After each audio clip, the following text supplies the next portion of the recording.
everyone. I am Mark, your fat friend, And I'm James, your black friend, and this is the Fat and Black Connection. where we talk about anything and everything. Well, as long as it's interesting to us. Absolutely, because if it's not interesting to us, it Shouldn't shouldn't care. matter to you. Right. James, we got a hootenanny lined up for tonight. Hootenanny? A hootenanny. Yeehaw! We've got tonight for Oakbridge After Dark, our podcast within a podcast. We have some special guests lined up. Yeah. The extremely talented voice actor who we've had on before, the star of Murphy's Inc. Well, not quite the star, the anti-star of Murphy's one Inc. of the And the star of the upcoming Oakbridge That is correct. series. I just realized something about that too. He plays Jack. Jack is like a name that he gets quite often now. Yeah, your mic sucks today, brother. I don't know what you did, if you've been moving stuff around, or I if you got don't know. loose connections. Let me check. You gotta. This is just going to be the day of technical difficulties, I think, because let me tell you, folks.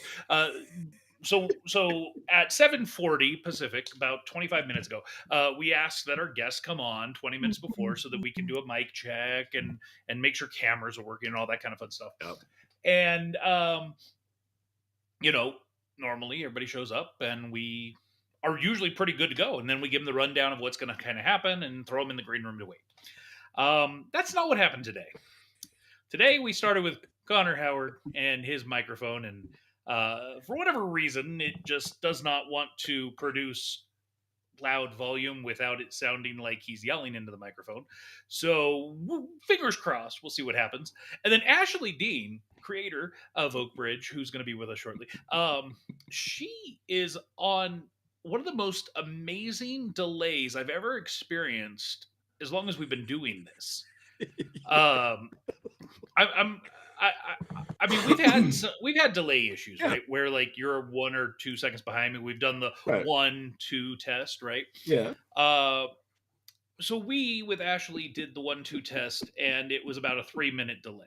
So fingers crossed. We're gonna see what happens. We're gonna ask questions and see what happens. Yeah. Maybe we'll have to go back later and edit for delay time.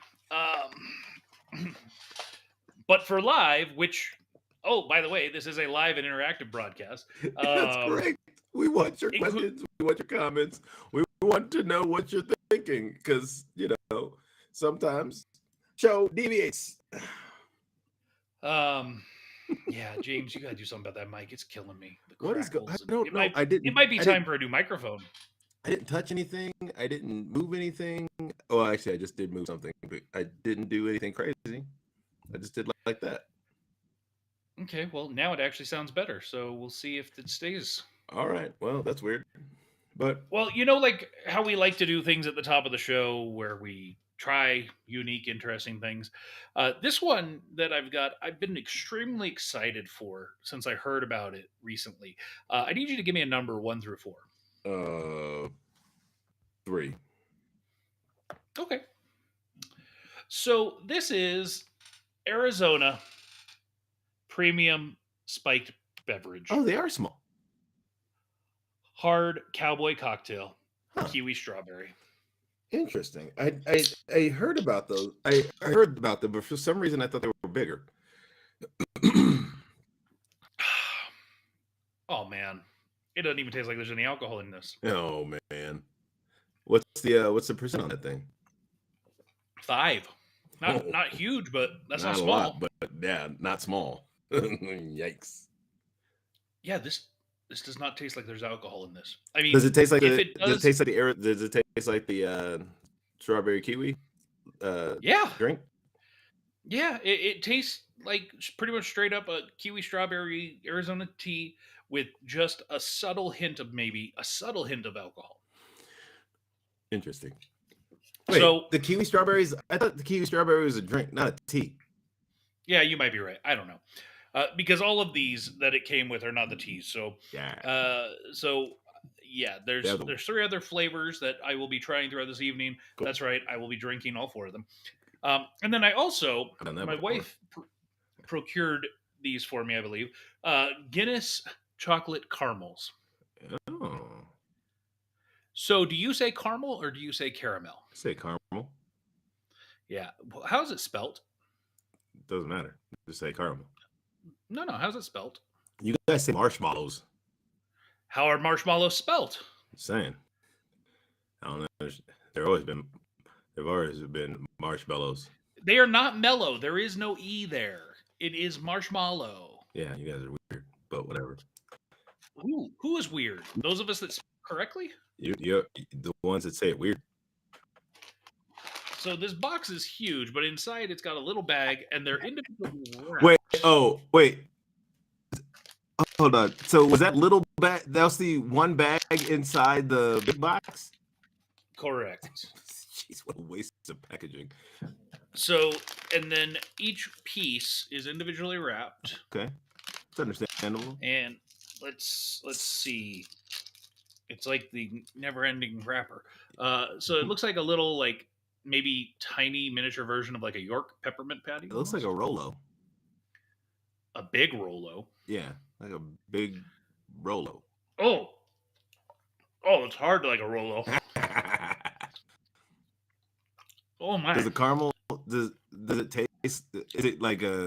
Is it the Guinness outside or is that inside? I don't know. Does it taste like Guinness? The outside chocolate kind of tastes like Guinness. Okay. Well, I mean, Guinness has it. Yeah. Yeah, it's a very subtle Guinnessy flavor that's there, but these are definitely not something to eat when we're doing this because yeah,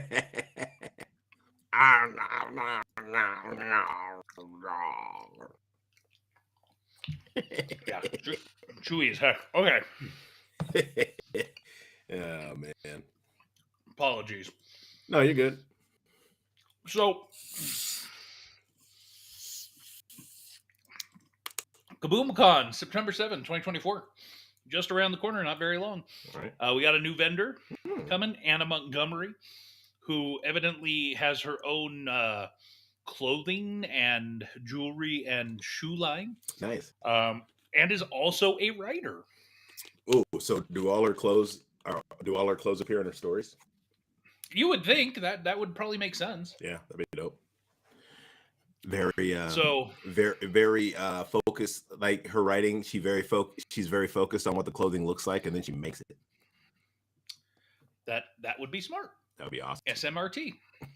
So Anna Montgomery joining us for KaboomCon September 7th, 2024. Welcome aboard, Anna.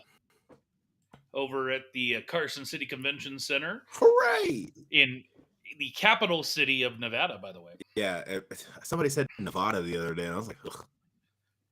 Ugh, definitely not from here. Oh. I'll bet that's how Ashley says it. She probably says Nevada. I think she does. We'll have to ask her that when she comes on. So also just a couple days ago, James, do you remember Chris's Comics in Newark, California? Sort of. So no, that's not the one in the mall, right? It was, yeah, indeed. Okay, then yeah. So Chris had his birthday, and our good friends over from IC Sound Comics, Lawrence and Diego, the dynamic duo, father-son, Lawrence and Diego Iriarte, went to Chris's birthday party over at Lake Elizabeth. Nice. Some of our old stuff. Looks like they have fencing up again. Yes, and they presented Chris with a signed first piece, the monster fight. Oh my God, Chris is comic book guy. Mm-hmm. He is comic book guy. That's so awesome. You remember? I don't remember. I don't remember ever meeting him, but I remember the comic store. But like, yeah, he's definitely a comic book guy.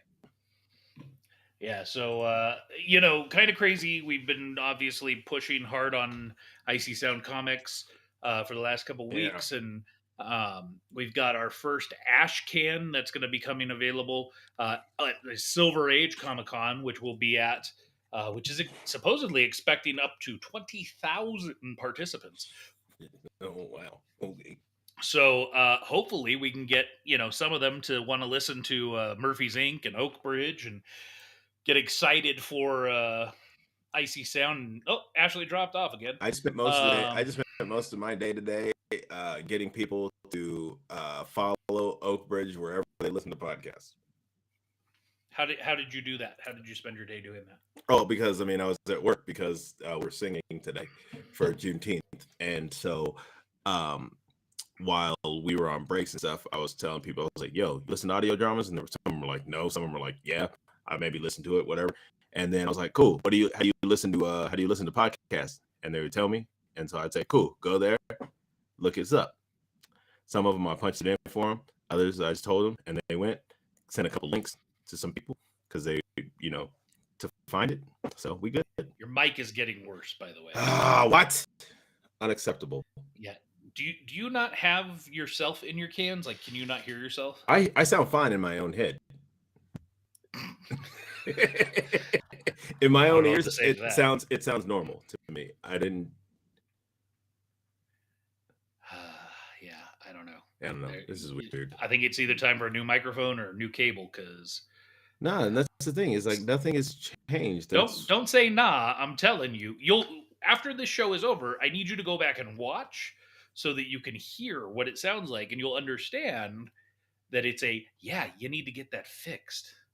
Audience, those of you out there, please let James know how bad his microphone sounds. And we've got Pop Culture Kaboom checking in. Sign spinning on the corner. Yes, so Icy Sound is coming along. I'm excited for us to be at Silver Age Comic Con with some of these first looks. And Jetty confirms it's bad. So, and when we bring our guests in, Connor and Ashley, I'm sure they'll confirm. Ashley, it might just take her about 3 minutes to let you know, but we'll get that confirmation. Was it this bad when before, like during the check? Yeah, I brought it up during the check. I said, "Hey, man, your mic's not sounding good. Maybe drop off, reboot, blah blah blah." Yeah, I thought it was something else, but whatever. And Pop Culture Kaboom says it cuts out a little here and there, James. That's so weird, bro. Like nothing has changed. So we're going to move into Oakbridge After Dark here in a moment, which is our podcast within a podcast. Warning. We will be interviewing Connor Howard, talented voice actor and lead of Oakbridge, as well as Ashley Deane, the creator of Oakbridge, hopefully. And we were supposed to have another person on tonight, and when we play this intro video in a moment, their name is there. His name's Angel Kabarlock, and he's a dick. Yeah, he literally hit me up the other day and was like, "Oh, sorry, man, I can't make it. Can I reschedule?" And I was like, "For when? We only have like one more episode of this thing to do." Yeah, I mean, we can always do more. We can always have him on later, whatever. That's not the issue. It's more like, bro. No, and the thing is that not only, so I gave him a day, and he said, okay, and then he was like, "Wait, can I change that day?" And I was like, "Cool," because I didn't actually, I actually moved him to I was like, "Oh yeah, it'd be no problem. I could put you on today because that would be kind of awesome, for two characters that never actually who have a scenes or number of scenes together, not a lot, but a number of scenes together to actually meet each other." And then he was like, "Oh, sorry, man, I can't make it. Something or whatever." And I was like, "What?" I was like, "All right, bro, it's cool." Yeah. So and ladies and gentlemen, for those of you that are like, "Oh man, these guys are bashing their talent," well, we've known Angel since high school. Yeah. He's I mean, I think he's only a year or two. We've known him less than each other, so he's definitely he's not invincible from our attacks. So, James, before we go into Oakbridge After Dark, and for the audience, with Oakbridge After Dark, we'll do a little video. Once the video ends, everybody will be on the screen. We'll do the interview. That'll last anywhere between 30 minutes to an hour, depending on how it goes. Yeah. We'll see. And then on the back end, we'll do a little outro, and then we will come back because there is more for us to talk about, especially probably talking about the Acolyte a little bit. But plus some other stuff. So before we move into Oakbridge After Dark, James, give me a number 1, 2, or 4. Let's go with number 1. Perfect. I've been waiting for this one. Odd numbers first. Watermelon. Yes. Happy Juneteenth. Yes. I love seeing the reactions on like Connor's face when I just said that. Ooh. Yes. Okay. Oh. Hold Okay, on. hold on. I got these at Costco. Okay. So I got these I got these at Costco. It's a 12 pack, 3 of each flavor. Right. So hold on. So if they had the strawberry or lemon or strawberry kiwi, they Strawberry. have the watermelon. Do they have the mango, the mighty mango? We'll find out. Oh, if they have that, it's a wrap. I mean, the only other one I can think of would be the iced tea, but we'll see. Anyways, okay. We'll find out. It'll probably be on the other side of Oakbridge After Dark because I don't want to bring it up on that show because different show, different concept. But yeah, so let's reset for Oakbridge After Dark. We'll bring up our names and all that kind of fun stuff like we do. And when this short little video plays, afterwards we'll have Ashley Deane and Connor Howard joining us. Excellent. So and yeah, you good? Play the video. Yes, sir.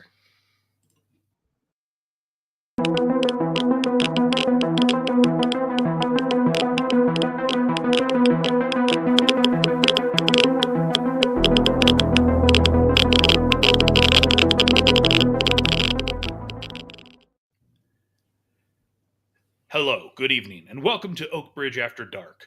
My name is Mark Helton, and I am the executive producer of Oakbridge. And I am James Devereaux Lewis. I am the director of Oakbridge. Thank you. And tonight we have 2 very special guests with us. We have, of course, the creator of Oakbridge, Ashley Deane, joining us, as well as the extremely talented voice actor, the star of the show, if you will, known as Jack, Connor Howard in the hizzy. Welcome to the show, both of you. Thank you so much for being here. And yeah, of course. And as we always love to do with the little preamble, is to remind the audience that we are recording this on June 19th, so 2 days before Oakbridge episode 1 airs. But for the audience that isn't actually catching this live right now, that's listening to this in podcast format later, this is probably somewhere in around August, September. So again, no spoilers because people that are listening to this after the fact maybe haven't listened to the whole series, and of course, people who are listening to it live right now, they certainly haven't heard anything. So bear that in mind. That is correct. So first, I want to start with Ashley Deane, creator of Oakbridge, and the question I love to always start off with, or I guess it's really not a question. It's take the next 1 to 2 minutes and just tell the people who you are, what your background is, what your experience is, and ultimately what brought you to Oakbridge, or give us a little bit of the story of how you came up with it.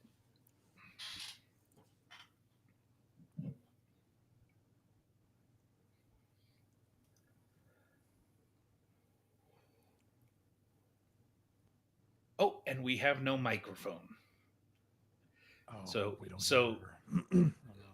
So unfortunately, Ashley's microphone does not appear to be working.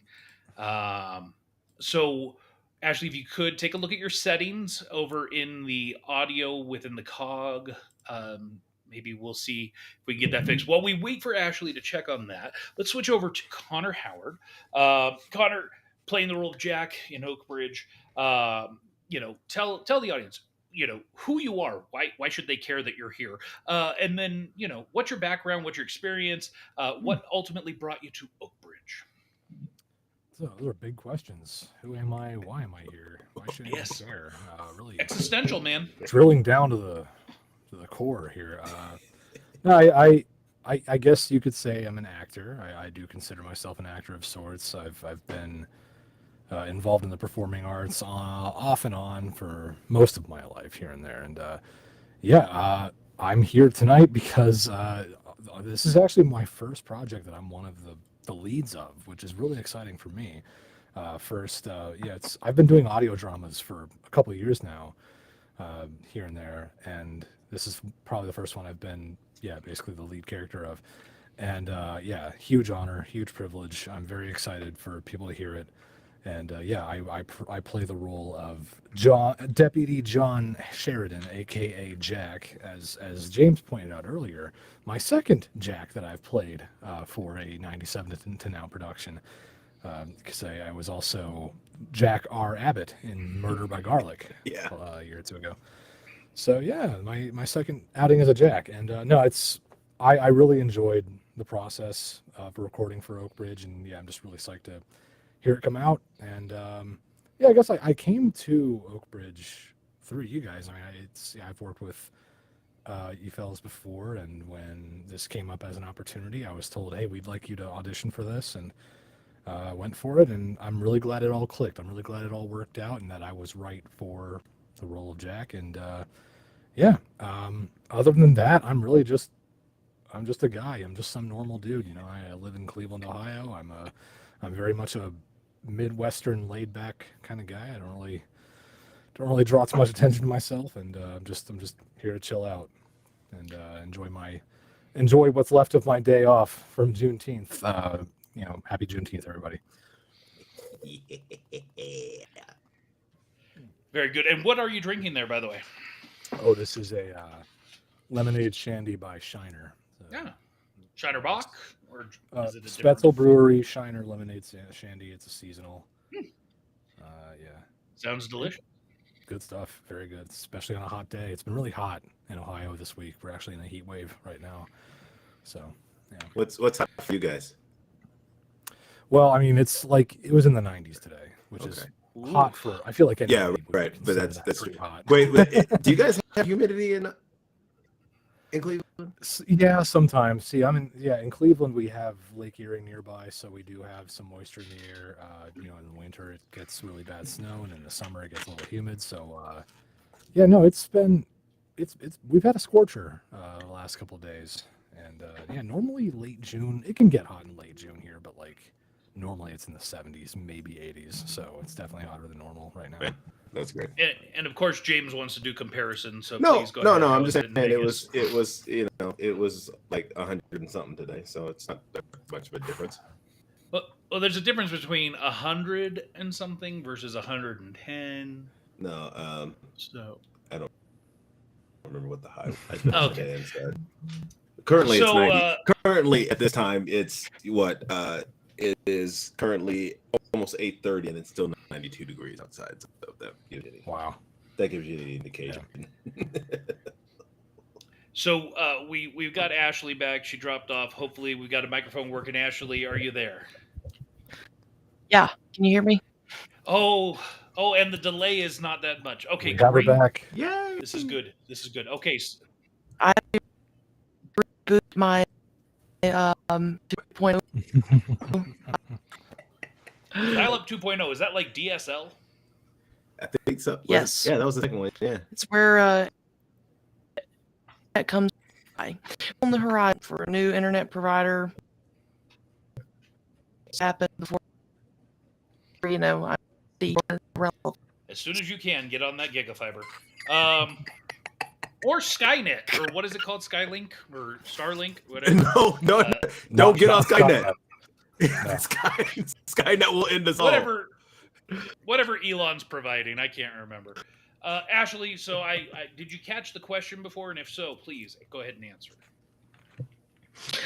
So my name is Ashley Deane. I'm the creator of Oakbridge, and certainly not as credited as Mark or James or Connor in the realm of audio.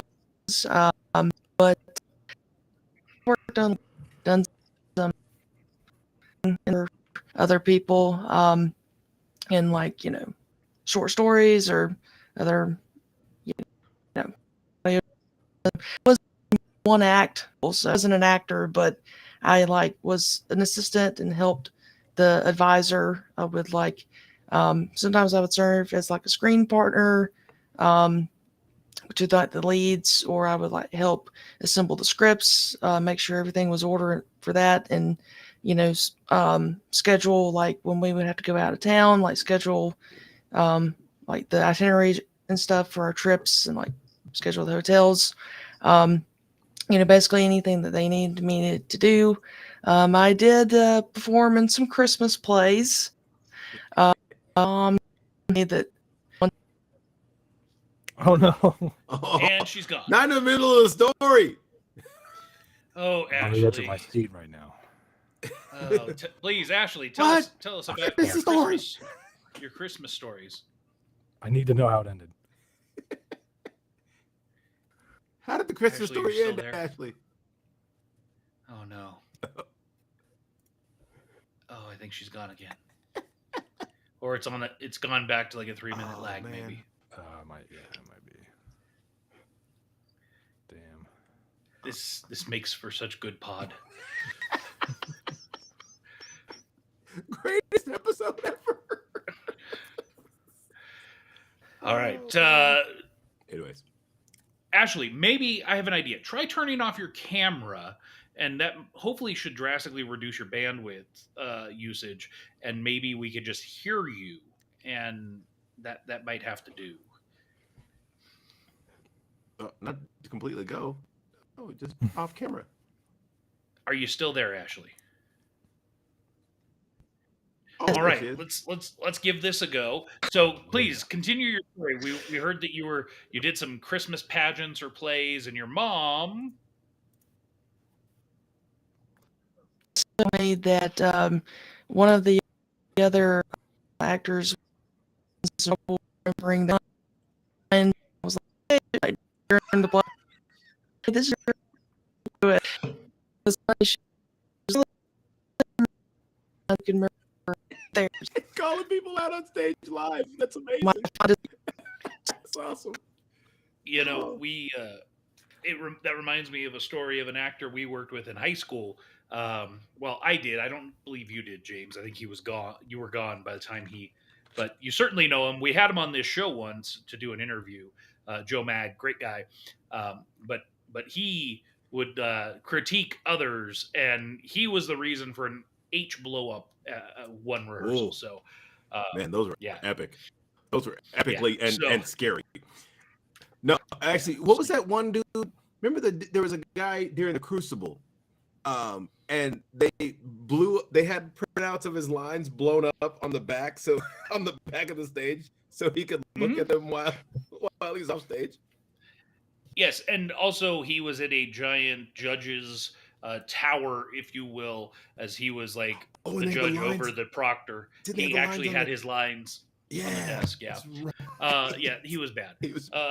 Then again, he was like old and decrepit, so you know He was you pretty got to old, give a little. Kind of like whoever our next president might be. So Connor, coming back over to you for a minute. So when you first heard about Oakbridge, you heard about the concept. Obviously, I think all three of us, the leads on this project, Ashley, myself, and James, there was no question that you were the person for the part. For you, when you first got your hands on scripts, what was your process? Did you read everything? Did you only read your parts? What did that kind of look like? I remember getting the scripts and skimming through them just to get a sense of the flow and the characters involved. And I like to get a preview of each scene, just from the standpoint of what's happening. How does my character feel about what's happening? What's my character's objective, or what's going through his head right now. And that way, I can kind of. I actually. Okay, I'll say I try not to over prepare, but I'm really just lazy. So for whatever reason, I don't typically over prepare for a scene going into it. I kind of like to get into it organically as it starts, and read and kind of settle into it as I'm reading, and just really get a sense for again, like reacting to what's happening, not just, obviously not just reading the words, but like putting myself in, in the shoes of, who this person who has his own motivations and history and things that he's reacting to. And yeah, I felt like with Oakbridge specifically, like the scenes that I was in as Jack were opportunities for really layered emotional work. I found myself really like finding, hey, this is tense stuff, like where Jack is coming from a certain standpoint in a lot of these situations where he's carrying something at all times. He's always under some kind of pressure, always some kind of weight, and just kind of acting through his fatigue was a fun challenge. Like he's always just tired and like over it. And yeah, so no, it was definitely a fun process, and yeah, I was again psyched to be trusted with that role. I will tell you right now, some of these scenes, working with this guy, I remember there's one where he basically has to have a complete emotional breakdown, and like it was, I was like, I was starting to tear up on my end. I was like, bruh, what are you doing out here? You get me to tear up. He's like, isn't that the point? And I was like, well, yeah, you're right. So that's the idea. No, I remember that session. I think that was like the first episode. That's the end of the first episode.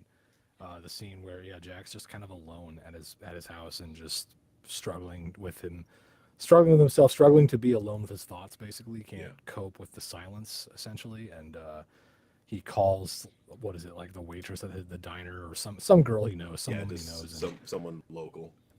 Yeah, tries to just have someone to hang out with, basically, and doesn't want to be alone with his thoughts. And yeah, I remember you and Ashley were both in that session, recording with me and or kind of listening in. And yeah, I think you both mentioned, like, oh man, I'm crying over here. And I'll get. There was that one, and then there's another one in a later episode that's typically that's just another moment where it was hard. I mean, there was a couple scenes where we had to like stop and come back to it later just because he was like, I can't do this right now. Yeah, I'll avoid spoilers, obviously, but yeah, there are scenes where it gets really intense and really serious, and it's I will say it's some of the most challenging and rewarding acting work I've ever done, like in terms of just accessing something real and pouring it back out, like really putting myself there genuinely, not just sounding a certain way to get the point across, but really being what I needed to be in that moment. And so I guess it was easier this time. Like, I had material to fall back, or I had life experiences to draw on. Fortunately or unfortunately, I guess, take your pick. But since the last time we talked, I've had a weird year. Like I actually got laid off from my day job last fall, and so like throughout the process of recording this series, I was between jobs. I was kind of dealing with all that, and my wife and I had gone through a medical episode last year that was tragic and kind of weighing on us, and so like there were things that I was stressed about, and just feeling hurt over. And so really just drawing on those things and burning them as fuel really for the performance was, again, challenging, but it was very satisfying as well. Yeah, and from my end, knowing some of the things you've been dealing with and everything, I can absolutely understand, having dealt with some similar things myself in recent times. It's interesting. And I don't mean to necessarily draw the comparison, but I think it's important. There have only been two actors that we have worked with from 97 Now Productions that have genuinely gotten me to like react emotionally strongly. And the irony is that it's you and Kirsty Harrison, who both of you play Murphy on Murphy's Inc. Right. And, the audience hasn't even heard the scene yet because it's for season 3 episode 1. My Lord. And the scene, once it releases, like I really want to just play that scene compared to some of the scenes you're doing in this, and like just make people like lose their minds. Because- I know exactly what you're talking about, because that's I think I hit you up about that scene too, and I was like, "What is this? This is crazy." Yeah, who would have thought Tyrus could write that well? So Ashley, do we have you back? All right, we'll see if we can get another question in for you. So I know that you are a very large Stranger Things fan. You, as a matter of fact, host a podcast, Ham Radio, where you discuss. It's kind of like a watch through series. Is that correct?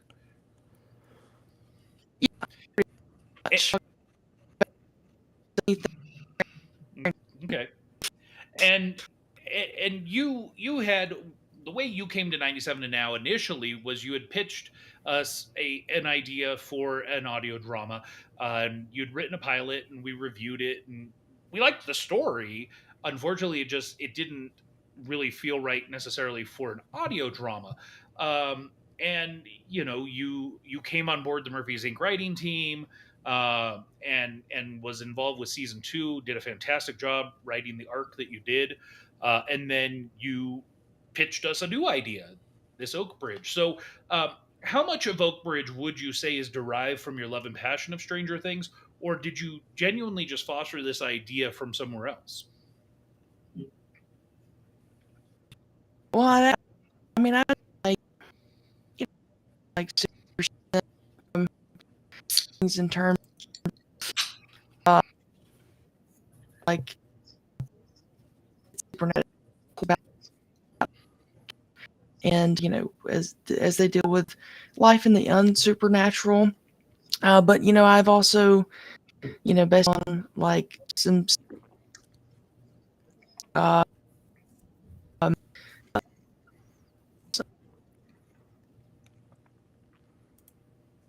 Do we lose her? We probably lost her again, so we'll come back to that. I definitely would say, this show is, to me, it is a very good hybrid of, kind of Stranger Things and X Files and Twin Peaks. It is definitely less process story than like X Files is. Yeah, no, like I think because X Files, they they didn't really, each episode was kind of almost standalone. Yeah, there was the overarching story that Right. you would get eventually in pieces, but yeah, it really was like almost episodic. Yeah. Unlike there was like And Supernatural, that actually those episodes for the most, like pretty much everything connected.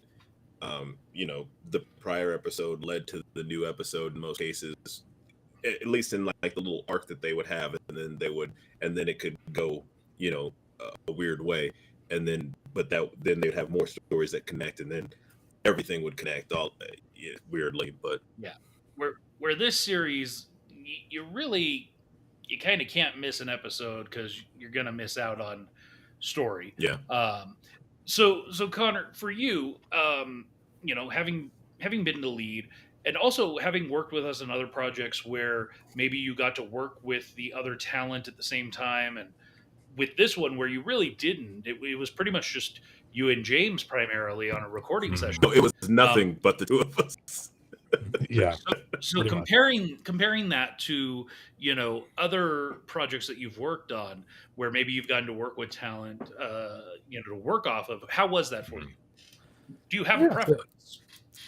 It's interesting because I think generally I do prefer to have scene partners who are kind of coming at it the same way I am, where they are inhabiting their character to as closely as they can, as fully as they can, and I'm doing the same, and I'm doing the same, and we're just kind of sharing the table and going back and forth.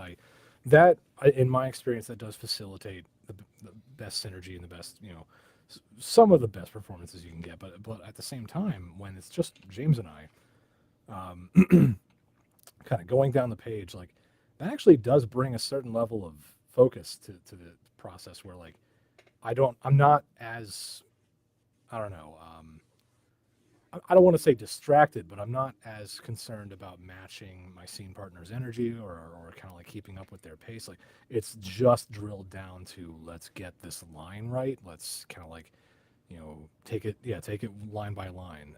It's a different process, but like I wouldn't say one's better than the other, but I find that it's more fun for me to have scene partners to sort of react to and play off of. But for the sake of like efficiency and just getting the lines correct, and just the two of us kind of grinding it out, that I totally also respect that process too. It's maybe not as like of a blast, but it's because it is just work. We're just getting there doing the work. Like, all right, let's get this line. All right, let's try this line. But no, it's still fun though. It's just different. And I think, fingers crossed, we've got Ashley back with us. Ashley, are you there? They like jumped in and then jumped out, so I don't know. So, Connor, you've worked with 97 Now Productions for a while, and in different formats, different styles. Tell us about some of the other things that you've done outside of the 97 to Now world, and what those projects are like for you. Sure. Yeah. Just starting recently, for anyone out there, if you're excited about Oakbridge and you follow Murphy's Inc. and if you're a fan of audio dramas in general, I actually had another one come out recently that I'm in through a storytelling collective / brand called Cold Open Stories that I'm a big fan of. A lot of respect for them and what they do. A guy named Colin DeGraff runs things over there. They came out with a series called Invasive Affairs, which is a 3-part anthology of audio dramas featuring kind of 3 separate distinct stories that kind of stand alone. I appear in one of them as a minor-ish character, small character, not one of the leads, but as a character. And that was really fun. That was a cool story about like basically sentient plants and spousal drama and stuff like that. So that was fun. Bit of a reach for me, a little out of my comfort zone, a little different, but fun story nonetheless. And I also have a couple of video games in the works that I feel like I've recorded for both. I recorded for both of them a long time ago now, and they're still in development. That's kind of how indie game development goes. I'm just kind of waiting around for those to be done so I can show them off. But there's that. There's a localization company based in China that I've done jobs for over the years, many small jobs for over the years. I think what sucks is that I've done so much stuff for them, and I don't know where literally any of it is like published or like available to hear or see, because it's like, it's a whole other workflow. It's like a whole other market segment. Basically, I do English lines for them, but like it's the translations of Asian properties typically. I think I did some sort of animation for them. Like it looked like an animated short movie that they were having me dub. Essentially, I was doing like dub over lines remotely, which is a little rare in the industry today. Most dubbing happens in studios, but for smaller animations, there's some of those are still remote friendly. And I did that, I feel like a year or two ago, and I really have no idea where it is, like, what it was called, where you could watch it if you wanted to. That's the thing. Like, it's kind of like you'll have to just take my word for it that I've done this stuff. I was like, I did a years ago. I did this Japanese TV show that was shot in Oakland, and like I don't know the name of it. I don't know where to find it. I don't even know. Like, all I know was like the Japanese version of 24. That's Oh wow. That's all I knew. And he was the lead villain, and can't find it anywhere. I didn't know. No, actually, I was just a security guard for one of the delegates at this. It's supposed to be like funny. This international meeting. And did the Japanese Jack Bauer break your nose? No. I was security. I was just security for these delegates, and one of the delegates, and so like I didn't know fighting or anything like that. But yeah, that's funny. Yeah, and then that's all we know, and we never. So, knew where to find it or anything like that. So it's very Yeah. similar. You know the struggles. Yeah. So that's one of those things. Like I'll just get a random email from them like, hey, can you do this? I'm like, all right, fine. I'll just pop in my booth and knock it out. It's usually like a quick line Excuse or me. two, and yeah. So that I'll do that stuff here and there. I think I mentioned this last time actually that I was on. I shot a short film actually last summer. Here in Cleveland, a local filmmaker friend of mine was shooting a short film that I appear in as a voice. I play a character who will appear on screen as a CGI robot.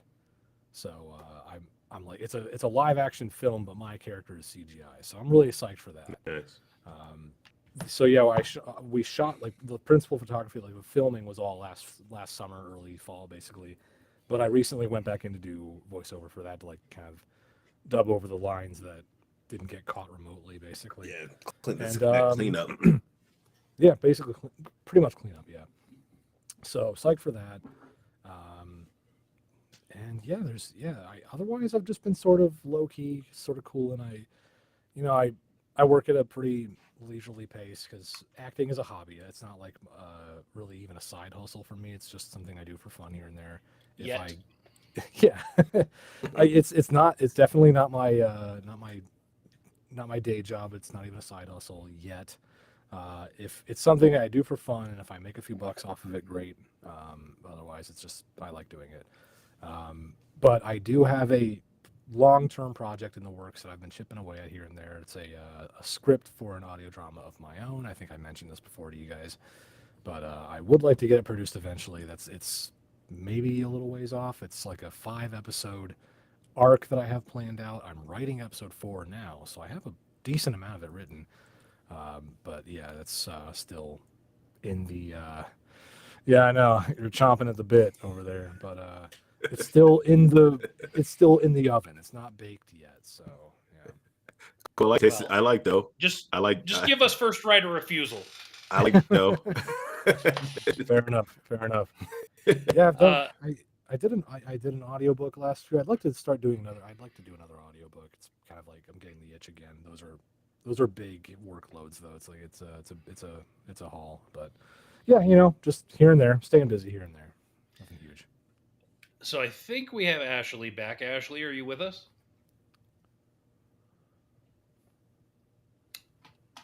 We Going miss you, once. Ashley. Going twice. Ashley. Oh man. All right. Well, man. Poor Ashley. Hey, so dial up. so Connor, from a voice acting perspective, and you've got a breadth and depth of knowledge and experience. What would you tell to someone who is just now getting interested in becoming a voice actor? Somebody that maybe has done stage acting, maybe has done film, TV, never done just voiceover. What kind of advice would you give to them? Man, it's a very big question. It's actually something I've dealt with recently. A really good friend of mine works at the library at Hiram University, a small college here in Ohio, and he has a student worker who he works with who expressed to him recently, hey, I've done stage stuff and I'd like to get into voice acting or something. And he basically gave her my contact information and had her reach out to me and kind of get advice from me. So I've been approached by VO newbies before, and what I told this young lady, great person, I've had a lot of fun talking to, and I've actually done some practice sessions with her where we kind of read lines together and I give her some pointers. And I always preface with, I'm not a coach. I'm not qualified to be like a professional coach for acting or anything, but I can tell you what I know. I can give you some pointers. And I always say that, like, if you think that voice acting is entirely distinct from like stage or film or screen acting or whatever, you're misapprehending what it's about. And like you have to keep in mind the acting is the most important part of voice acting. Your voice is secondary to your acting ability, your ability to kind of interpret a script, interpret material, and identify the emotional core of what you're trying to accomplish in your performance. That's all what's most important. I think some people get it in their heads that because they can do impressions and silly voices that they can be a voice actor. And uh, this is a soapbox of mine that I've been on before. But like, no, you're wrong. Like that doesn't hurt. That's a nice skill to have, but it's lowercase v capital A acting, where yeah, you should focus more on your acting abilities. And breaking into the industry is like a whole other thing where it's like you're gonna have to approach it as a hobby first, really get your feet on, like, get a grounding in the various types of work there are out there. Kind of identify your strong suits. Like, are you really good at commercial kind of work? Are you really good at long form narrative? Do you have a knack for character work that's like more animation and interactive oriented? It's and if you want to go for all of it, just it's a long, slow process. It's not a sprint at all. It's a marathon, is what I always say. Mm-hmm. And like, I honestly, I tell people, like, another thing you got to do is really look at and decide what success looks like for you. Like, what does making it mean? Because again, some people have this idea in their heads that like the end goal, the objective is to do anime. I know a lot of like hardcore anime fans who think that voice acting revolves around the world of dubbing Japanese cartoons, and it's like, I mean, yeah, you can go for that if you like to, but that's a small corner of the market that is extremely difficult to break into. And you're limiting yourself if that's your only goal. So like it's kind of like learn the industry, learn the various types of work out there.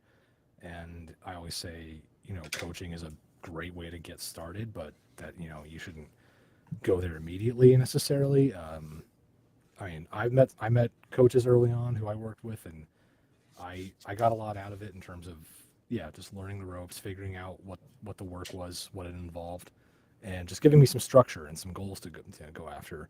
But I mean, it's kind of like the bottom line though is just start doing it. Like the best way to start doing it is to just start doing it. Like find anything, do whatever. Unpaid work is it's kind of it's kind of there for you to start with. It's there for you to practice and get your sea legs basically. So that's usually what I say is like be open to opportunities. Understand that it's a constant learning process. You're always going to be improving. You're never going to just be done improving, done learning. And be patient, be humble, be easy to work with, take direction well, be professional, be punctual. Those are all things that can help you. And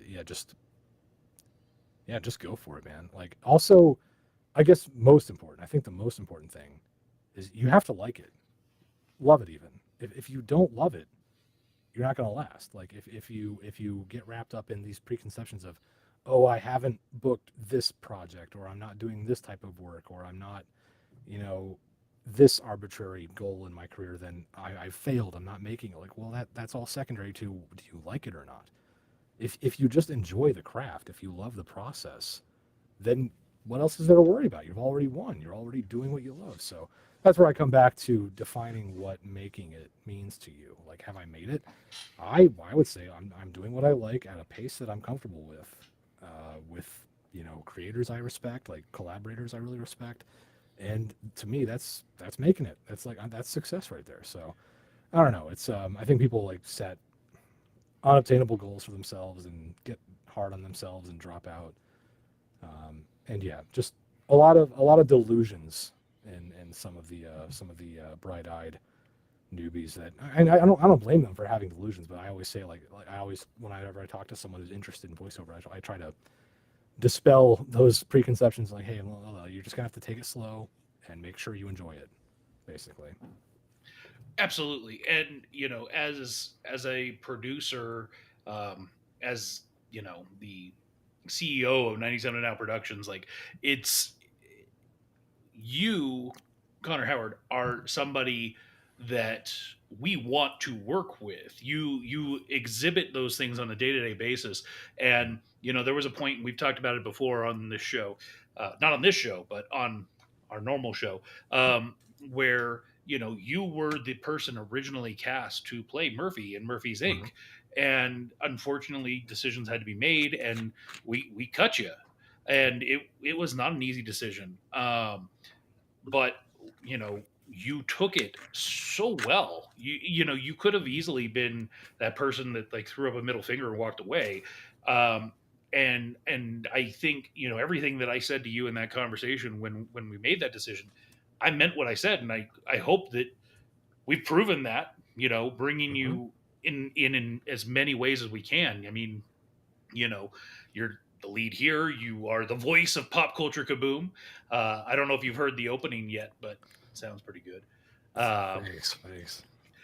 You are Homesick will eventually happen. Someday. The audio. Someday. Hey, listen, I got the audio to where it needs to go, and so hopefully it'll get done.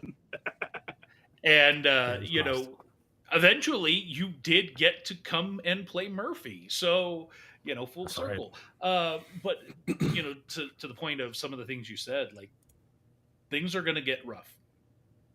Anyone who walks into this field or any type of acting, entertainment, anything, and we have the guy who runs Pop Culture Kaboom, Jimmy Jones, just checked in and said, so he's the guy. Yes, that's him. me. But you're going to face moments where it's going to suck. You're going to get a no, or you're going to get a yes and then a no. It's Or a just matter never of hear back at all. yeah. We've talked to a lot of actors on Oakbridge over the last couple of weeks where that's exactly it. They'll audition for something and then they hear nothing. And that's one of the things we try to do to differentiate ourselves, because James and I would say we're actors first. And so we know how much that sucks to audition for something and not hear anything. It might be a form letter. I might send you a, hey, thanks for coming out. But, at the end of the day, at least something. And according to Tyrus, technically you are still Murphy. That's true. That's right. That's right. true. That is true. Season 3 is coming. Murphy. So I'm going to try one last time. Fingers crossed.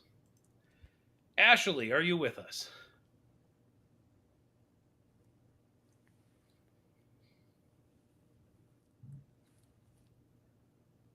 Ashley. Bueller. All right. Dang. I'm gonna call that a no. We tried. We did just get a message from her, says seems to be having issues with my mic. Boy, technical difficulties are always rough.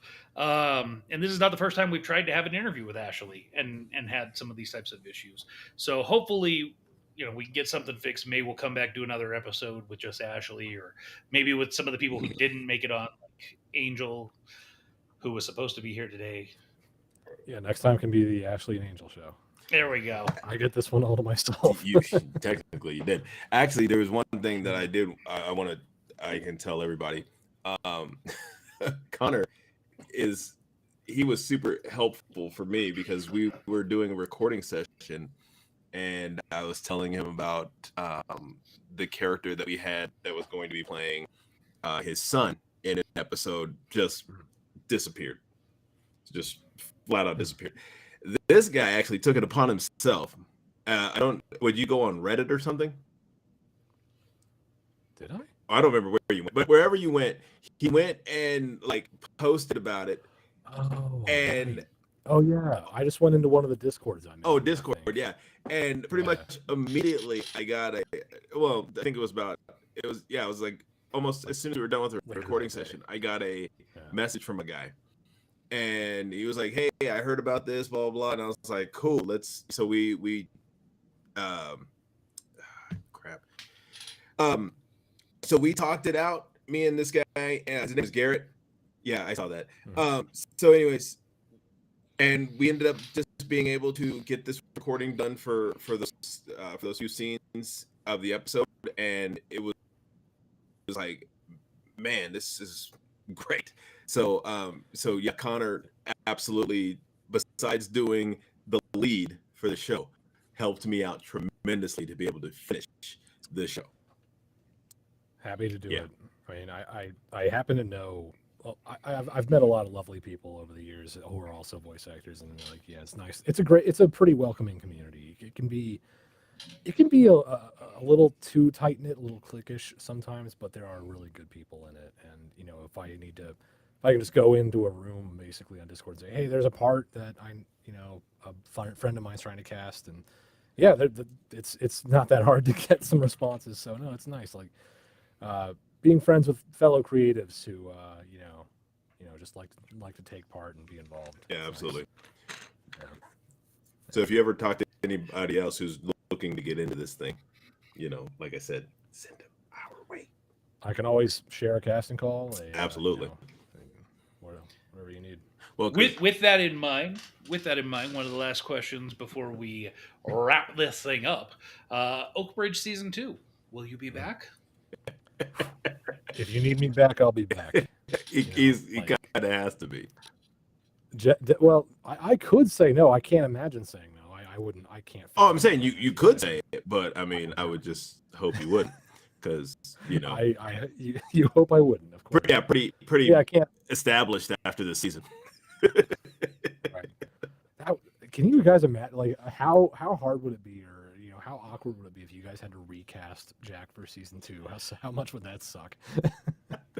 I would say to Ashley, go rewrite the season to like minimize that character and let's like focus on a different character. Yeah, we're moving out of that. We have to. That was a saga. We're done with it. We have to kill off Jack somehow. We gotta figure out how to. Yeah. Like, off screen. Murdered. We'll make Monica Wolfkill the main focus for season 2 or something. But no, I'd absolutely love to return for season 2, no question. Good. I mean, my free time later this year might be limited. I'll share some personal news. My wife and I are expecting our first child. Yeah. Congratulations. Thank you. Gonna be a dad before the end of the year. So Nice. yeah, might have a newborn in the house, and that could complicate things. So we'll see. Don't- I mean, I'll make it work. I'll be there. I'll try to be there. Yeah. Awesome. So you said October, which means you're available in September. Are you going to be making your Theoretically. way out to Carson City, Theoretically. Nevada for KaboomCon? I am still planning to be there for BoomCon. Yeah, KaboomCon. Yeah, I would. Yeah, I'd be psyched. I've never been to Carson City before. I'd be thrilled to check that out. That's okay. 99% of America has never been to Carson City, so it's okay. No, it's yeah. I've been to Vegas, just not Carson City. Or not the capital. I know. So she's popped out. She's popped back in. Let's give it one last go. Ashley, are you with us?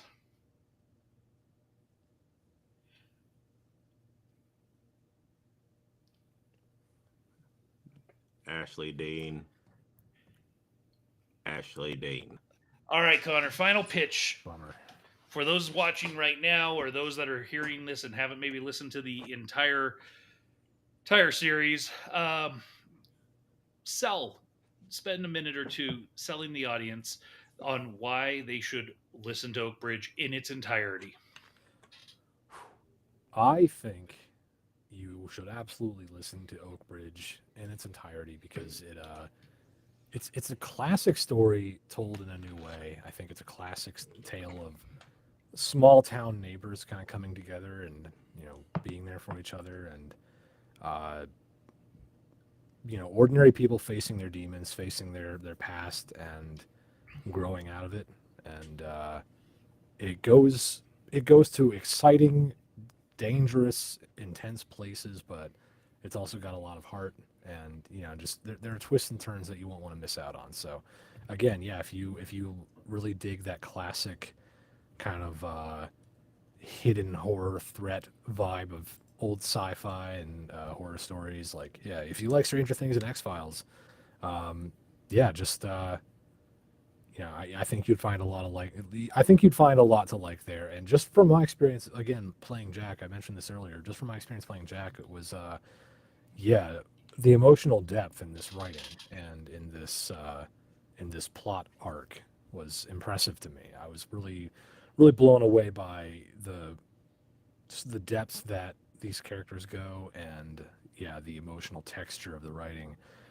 Ashley, hats off to her for helming this series, kind of this brainchild of hers. I'm really impressed by her work, and of course, James was a lovely director to work with. He really got, I think, high quality performances out of myself, obviously, but yeah, I can only assume the rest of the cast as well.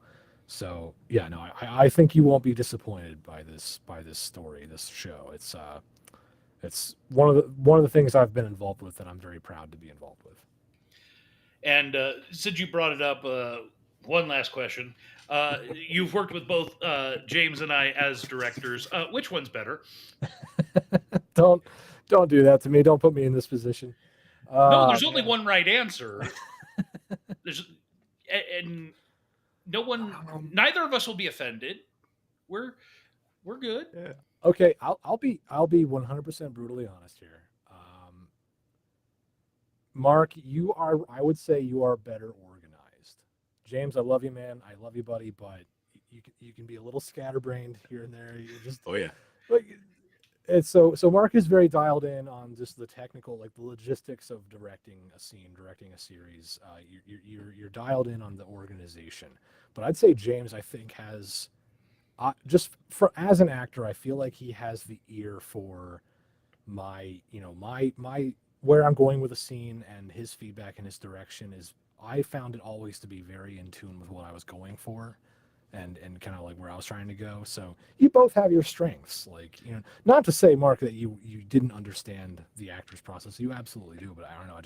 I felt like a good chemistry with James, getting my lines done for Oakbridge. So, but I mean, I know it's a diplomatic answer, but I love working with you both, obviously. So it's hard to choose. No, you answered the question the way that I think James and I both agree and feel, that I'm the better producer and he's the better director. So, 100%, yeah, that's 100% true. That's just a reality. And the question was, who's the better director? So thank you for giving me all the producer credit in the world.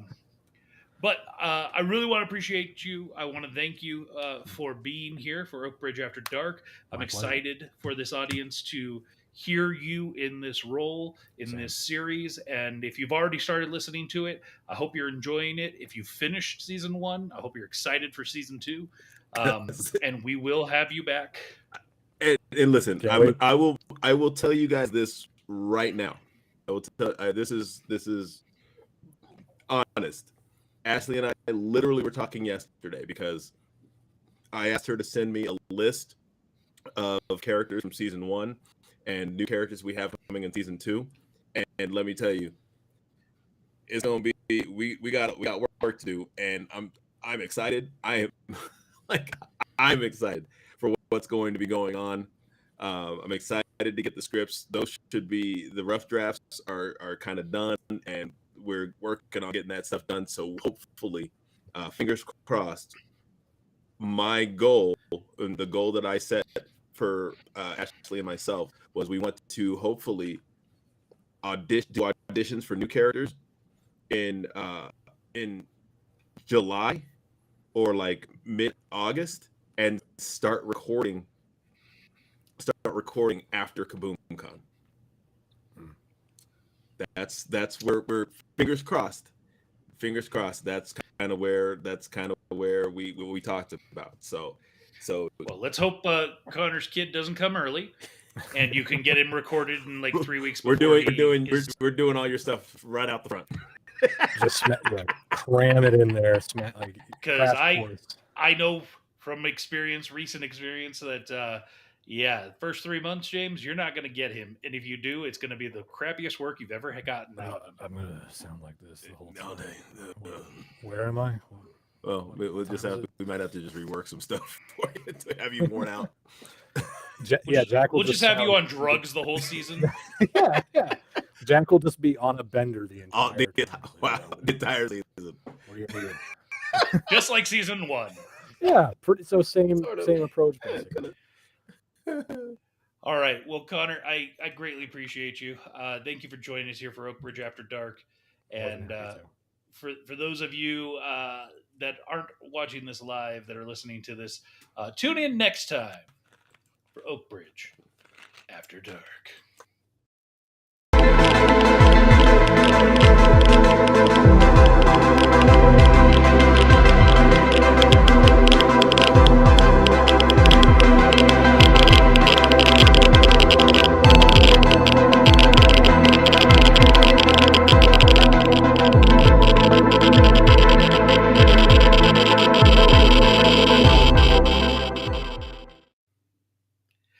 And welcome back to the Fat and Black Connection. Guess we can drop these names. We don't need to keep them. We've got Connor Howard holding over for a little bit. Thank you for being here. Thank you for joining us for Oakbridge After Dark. A lot of fun as always. And so I had some questions for you coming out of that interview. So have you been following along with the 97 and Now channels and everything? And have you heard about Icy Sound Comics that we're about to be publishing? And Yeah, I did see some still I think concept art from the comics that they're working yeah. on. Yeah. So you've been seeing the images that are from the Murphy's Inc. comic book, as a matter of fact. And so one of the things that we're doing with Icy Sound Comics, and I don't know if you've heard about this, is that every issue that we release is going to be an audio drama. Ooh. So there used to be something in the way back before I think all of us were born in the 70s. Called Power Records. Have you ever heard of this? Power Records, no. So this was you would buy a comic book, or it would be one or two comic books that came together, and it would literally come with a record, a 45, and you would put that on your record machine and put the needle on and play it, and it would in essence be like reading the comic to you, theoretically with voice actors and stuff, and so that is definitely something. We do have Ashley checking in. Gotta love that dial up 2.0. She had fun regardless. The about 10 words she got out. But anyways, so there is going to be an audio drama component to all of these comic books we're releasing, and we have six unique properties that we're going to be doing starting from pretty much the get go. One of which is Murphy's Inc. Of course. What are your thoughts? We're going to have some voice work coming, and there's surely always something for you. I think that sounds really fun, really interesting, and innovative. It's if you have room for me, I'll be there. Absolutely. Well, and I know you are a con nerd yourself. That you attend cons Occasionally. Yeah. So, are you a comic book nerd? Do you like to read the comics themselves, or? I'm interested in comic books. I like comic books as a concept, like from a distance, but I personally can't say I read them very often. I like them, but the thing is, whenever I buy a comic book, I have a weird problem with like the way I process information. Some people don't like just reading paper, like reading books. They prefer to hear them. Like that's why, but for some reason I'll read a book, but for some reason I try to read a comic book and my brain just like wants to scan every panel like to the smallest minute detail and never move on to the next page. Like I don't know, something about the way I process comic books makes them very difficult for me to absorb them or get through them. So I just typically don't read a lot of comics. So he needs this. But, this is what he needs. He needs to be able to hear it. So he doesn't if you can animate it, then yeah, I'll he doesn't have to think about it. Yeah. That actually might be perfect for me. Well, and to that point, one of the things when we do these, when we have the digital component of the comic book there will be what is called animatics, where a panel will have motion to it. It won't be like full on animated, but there will be movement to it. For example, I'm trying to pull up a image. One of the ones that we posted recently, where here it is. So this one, and I'm going to hide us for a moment. So this is the two agents, one of which is Michael, jumping over or falling down a waterfall, depending on how you want to look at it. And in the animatic of this panel, once there's a full digital release, the waterfall will be animated slightly where it looks like it's actually waterfalling, and we will have the characters moving from the top. So this sketch was actually done as two pieces. One is the background, the waterfall, and the characters falling are actually a separate image, so they can be shown as if they're falling down that waterfall. Wow. Nice. So we're definitely trying to do something different. I wouldn't say something that hasn't been seen before, but definitely In a while. it is going to be a unique experience. And when you look at just some of the detail of this work that's being done by these guys, this piece right here, for example, and this is just in black and white. Again, this image of them running from this fight, the drawing is actually two different. This drawing is actually three different components. The alligator was one drawing, the T-Rex was another drawing, and then the agents running was a third drawing. Wow. And so here we will be able to have, the animatic where the monsters, if you will, are coming together in the middle to fight with our agents running down. The other really cool thing that we are doing differently is every single one of these is hand drawn, hand inked, and when I say that's different, it's because that's not really done much these days anymore. And with this drawing, this is all hand drawn, hand inked, and the size on this, the actual size of this piece is 17 by 22. It's pretty big, bro. Wow. So just to kind of like put that into perspective really quickly, like this is the actual size of that drawing. Like here's my arm, right? Like, jeez. Yeah, that's so. a unit.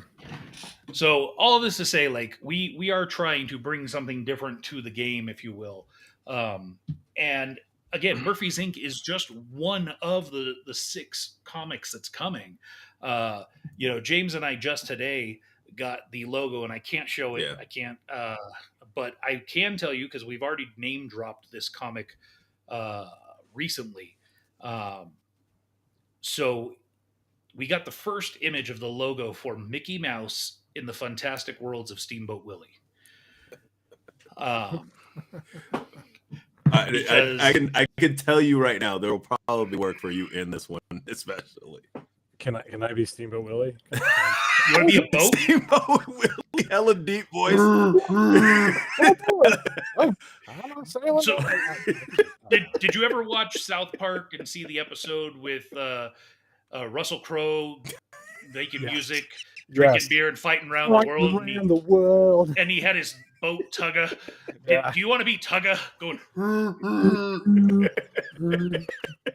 I could try and be Russell Crowe too. I could do an Australian. Yeah, that's the one I was hoping for. Mucho Mango. Here we go. Number 4. That's the one that I was hoping for. 4 out of 4. Why'd you do it, Tugga? Why'd you do it? I don't believe. So I can't say too much about this one yet because we're like trying to play it pretty close to the vest because it is obviously Disney adjacent, but ultimately Steamboat Willie, the ship, has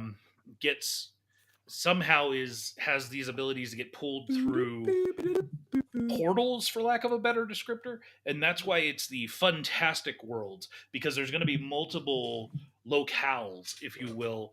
It's almost interdimensional, so to speak.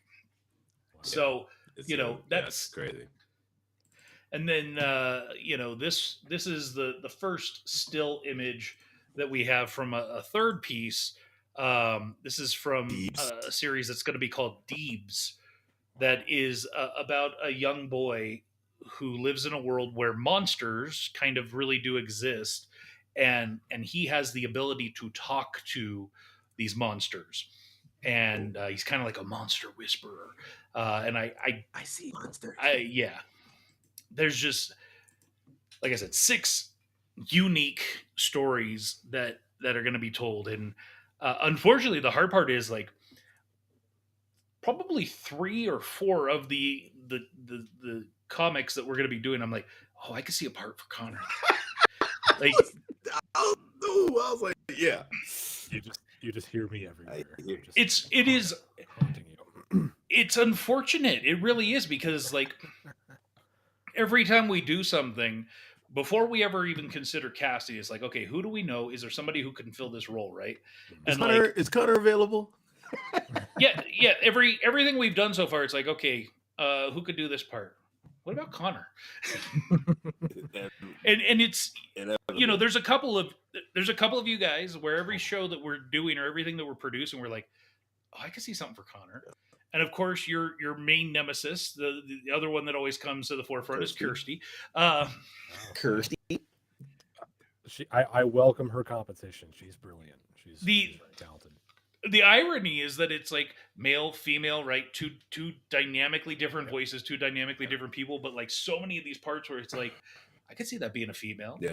I could see that being a male. Yeah. Where like, you know, maybe had never even been thought of before. So frustrating, Connor. Well, I'm so flattered that you think of me so often when you're looking at parts and looking at characters. That's like genuinely, that legitimately means a lot. It's really nice. It's your fault. You did this. Seriously, like going back to like the Murphy's Inc. audition, you know, I remember the first time we had you read and everything, and it was just like, who the hell is this guy? Yeah. You know, because there's some people where it's like, okay, they're a good like community theater player, right? And you were one of those people where it's like, oh, this guy's gonna want to get paid, and we don't got that money. You know what I mean? Like, there's just a difference in sound, in tone, in delivery, and pitch that, you know, a talent. And for some people, it's like God-given talent. For other people, it's like you've worked for it. And I think both can be true. Like, I don't think that there are actors out there that are just God-given talent. I think there's actors out there that work their butt off to get there. Danny Trejo, for example, is one of those that. Absolutely, guy's a hustler. Yeah, absolutely, absolutely, and a criminal. Yeah, 2 kinds of hustler. Yeah. Yeah. Yes, absolutely. Great man, though. I keep seeing stuff show up that he's doing recently with giving back to community and like trying to make amends for the stuff he did in his past. And it's like, man, like, he like if somebody sees him, you know, he has zero problem stopping and saying what's up and taking pictures and whatnot. So really nice dude. Yeah. So, Connor, for you mentioned while we were doing Oakbridge After Dark that there was a period of time where you had lost your job, you were laid off. Are you working now? Actually, yeah. Matter of fact, I recently started a new job just last week. Nice. My first day was last Monday. So, yeah, no, it was a difficult few months though. It was a long process, and I'd been in that situation before where I lost a job in 2018, so a few years back. But in that at that time, I found a new full-time job in like 2 months. And so when it happened this most recent time back in September of 23, last fall, I was like, oh, well, I'll be fine. I'll find something else pretty soon.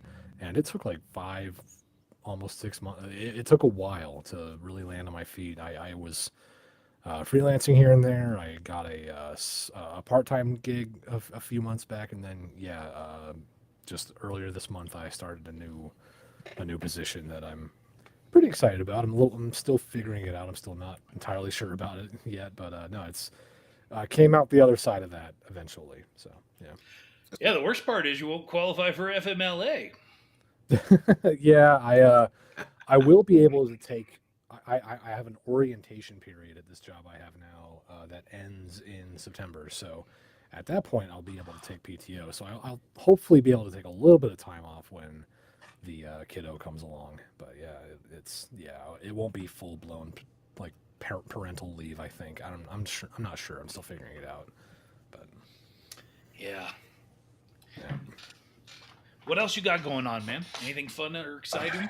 That's the big one, really. The thing about Yeah, the thing about getting laid off last fall, I had free time. I started like looking into more hobbies. I went to the gym a lot.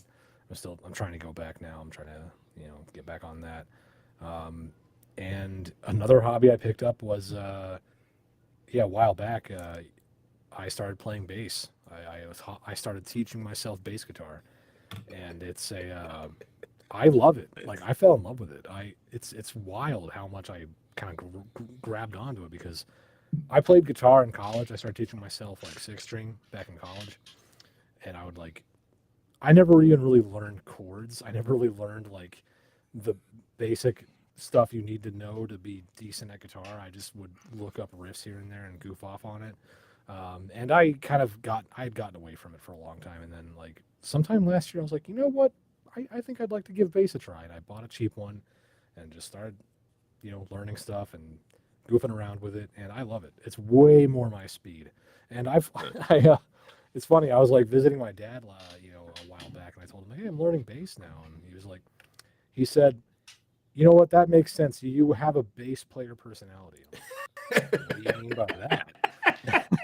Well, and he goes, "Well, you're laid back. You're not super flashy. You just kind of chill in the background. You don't demand a lot of attention." I'm like, "Yeah, you know what? I guess that makes sense." So, well, and I'm sure James could pick up a bass and play it like nothing. So what are you implying? With Don't that? have a base. did you go up to your attic? I guarantee you, your dad has a bass up there. How many times do we have to go over this? You can play bass. Doom, doodle, doom, doom, doom, doom, doom. Hey, Oh, damn it. I'm getting sick of your stereotypes. But One of the best episodes of South Park. That's a Faith good one. plus one. actually, my favorite's still Here Comes the Neighborhood. That one's hilarious. Dude. Next time, didn't we'll tell me burn this an time was uppercase needed. T on their lawn to show them we really mean business. Yeah. Yeah, well, at least I got rid of all those. I love when Happy Juneteenth, everyone. I love it when I think it was Kobe. Like Kobe's looking out his window, like he just sees the burning cross, and he's like, "T, time to leave." Like, together with no context at all. For our town. Oh, We want to show you that we in South Park are not big. Oh, dear God. Oh, sweet Jesus. Woo! This town's haunted. what are rich Yeah, I people think they're afraid of? They're afraid of dressed up. ghosts. All right, everyone, go grab sheets. We're all gonna dress up as ghosts. Oh, and God, Snoop Dogg's in the studio, and Will Smith calls him, and he answers the phone like, "Will, Hi, how you William." doing?"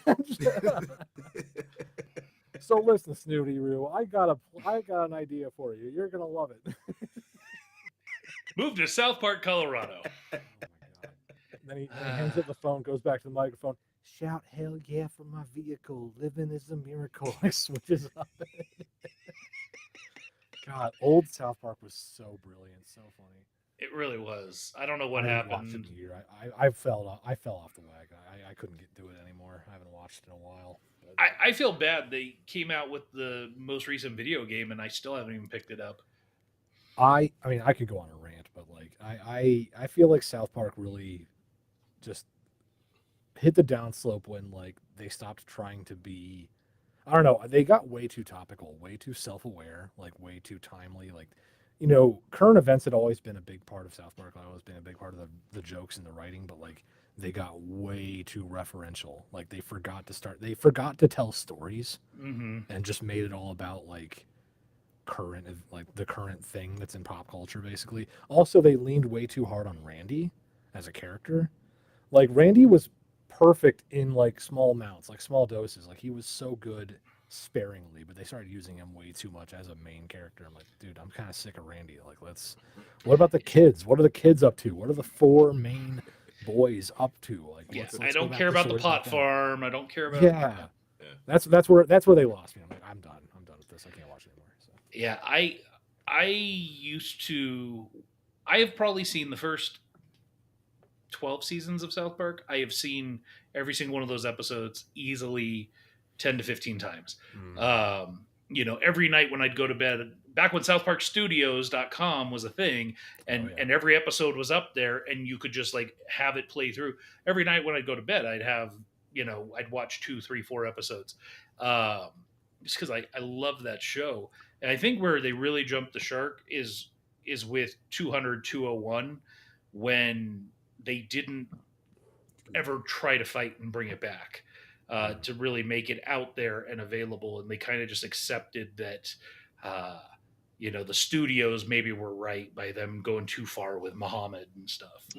Oh, that's right. I remember that. I for a while there, all of South Park was on Netflix. I remember like living it up. It was like when I was like just out of college at the time. I was like just watching South Park all day constantly. It was great. Yeah. So Connor, you want to hang around and talk about some real quick? They're actually coming out. They're releasing. They're re-releasing the bigger, longer uncut. Yeah, 25 years. Sing along. Yep. Oh, really? It's going to be in the theaters. They're re-releasing in the theaters. I think I just want to go and sing along, bro. I still know several of the songs by heart. I feel like I gotta go to that. That sounds awesome. Yes, well, I actually used "Up There" as an audition song a couple times. Yes, Up there, there's so much room. Babies burp and flowers bloom. Everyone dreams I could dream too. Up there, up where the skies are ocean blue. Oh, Satan! Gotta love Satan. I actually in college I used the La Resistance, or what was it? It was where it was basically the West Side Story quintet, where they brought all the songs together and had everybody doing their own little piece of it. Yeah, that's a good one. Yeah. I did that in college. Canada. Yeah. That was a lot of fun. But Connor, you want to hang around with us and talk some stuff we're going to talk about, or you want to drop off? I know it's late for you. I do have work early in the morning, but I can hang for a couple more minutes. All right. Well, did you guys hear that Marvel's coming out with an official Marvel podcast? Yes. Interesting. Yes. So this will be the one source of truth when it comes to what's coming up, what's coming in the near future for all things film, television, comics, Marvel related. Feige. And Feige is going to be involved, and has oversight of this podcast to assure that it is meeting the Marvel standards. Wait, I thought he was just in charge of the movie stuff, because they still have. He's actually. Go ahead. They still have what? No, I thought like they still have like the other heads of the other kind of realms. There are, but he's kind of the one responsible for like the oversight of the brand as a whole. Oh, okay, that makes sense. Yeah. Okay. What else we got? Oakbridge. Yeah. That's right. That. Yeah. That's coming out this Friday. Friday, baby. How about we do this one last time? Oh yeah, play it. We're fishing against hell. Is that right? You see that sign over there? It says no fishing for a reason. What happens there a little fishing?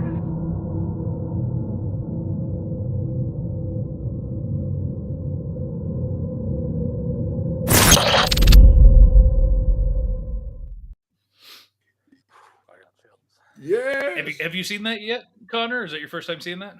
That's my first time seeing that one. Nice. That's really cool. Yeah. Yeah. So we'll have something like that for every episode, theoretically. Ashley created that, or I don't know who did, but I know Ashley's working with people that created that and sent it to us. Awesome. So Nice. her internet might suck for Her interviews, but at creation. least she's making that kind of stuff happen. That's what dial-up can do, people. And of course, she made this image that's on the screen right now, and because as you can tell, the created by is massive on the screen, so she wanted to make sure to give herself lots of credit. So Friday, are you going to be listening? Friday, 5 p.m. Pacific.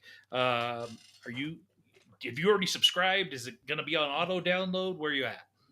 I haven't subscribed yet, but I use Spotify for most of my podcasts, so I'll probably download it there and check it out. Cool.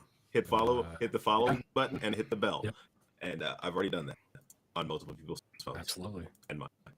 Mm, Actually, yes. I think I have Oakbridge on multiple different things, like just ready to like following on my phone right now. Great. So we're gonna get like 10 downloads from one person. No, it won't be 10 downloads. It'll only. I probably won't even download it. I'll probably just listen to it. Or does that count is that a download? If I listen to it, It counts as a download if it downloads a track. You don't even have to listen to it. oh well, yeah, I'll be listening. I mean, I'm going to listen to it again just because now it's out in the world.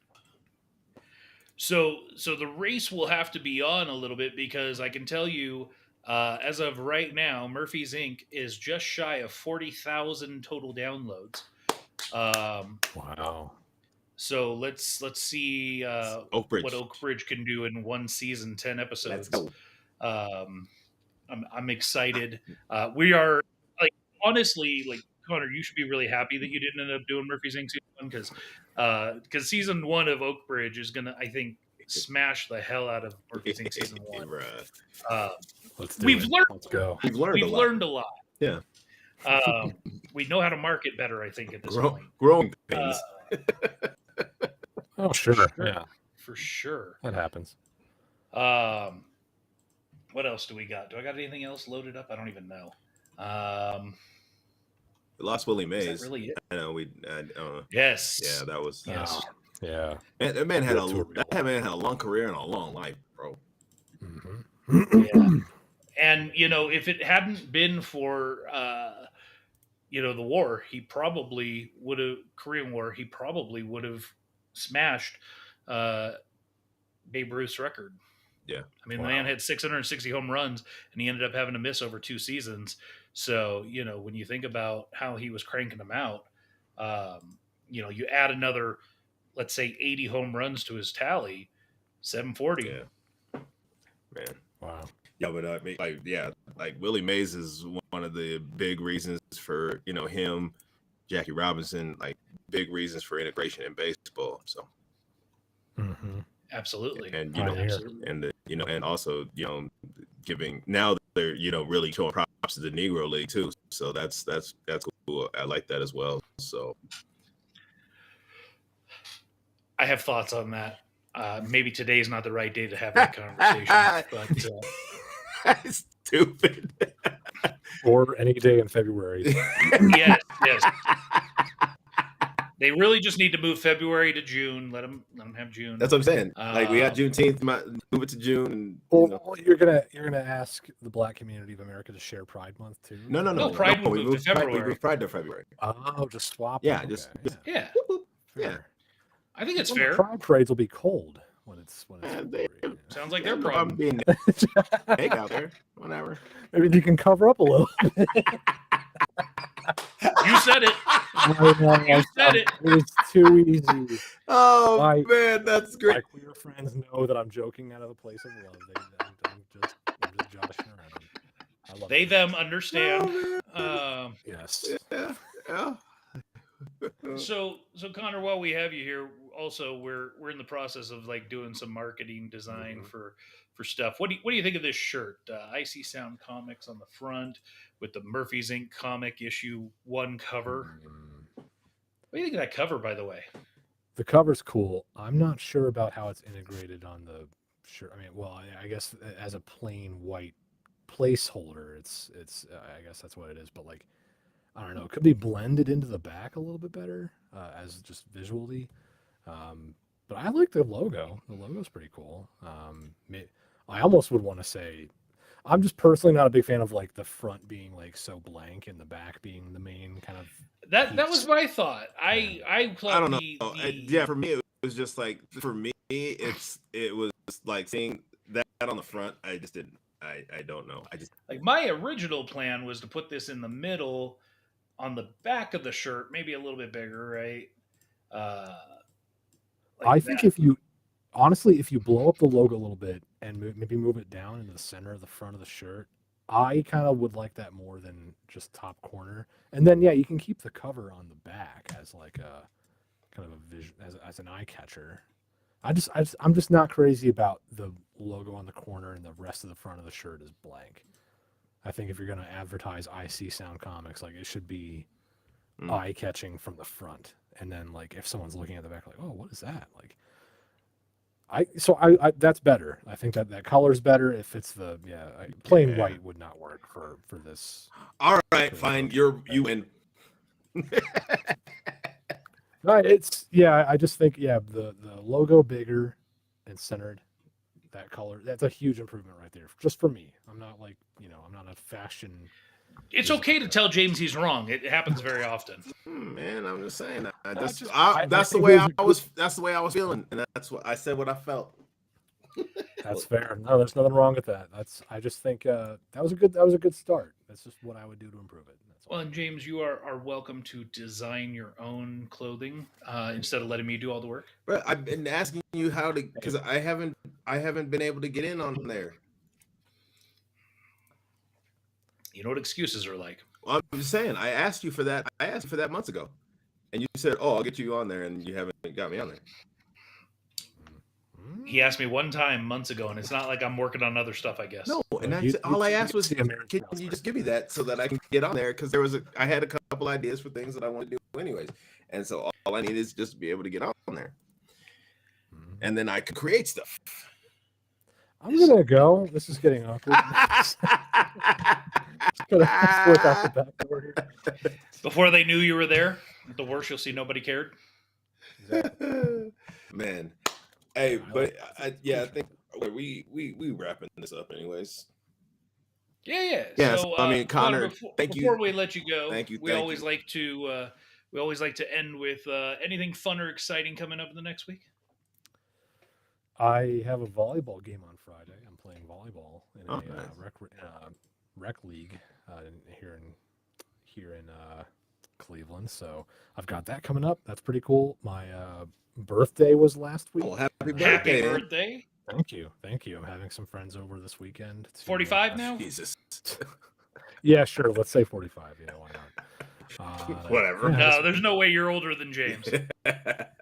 Or maybe I am. Who knows? Oh. No, I'm fairly confident you're still in your 30s. Yeah, you're right. Yeah, you're definitely younger. I'm 34. I turned 34 last week. Okay.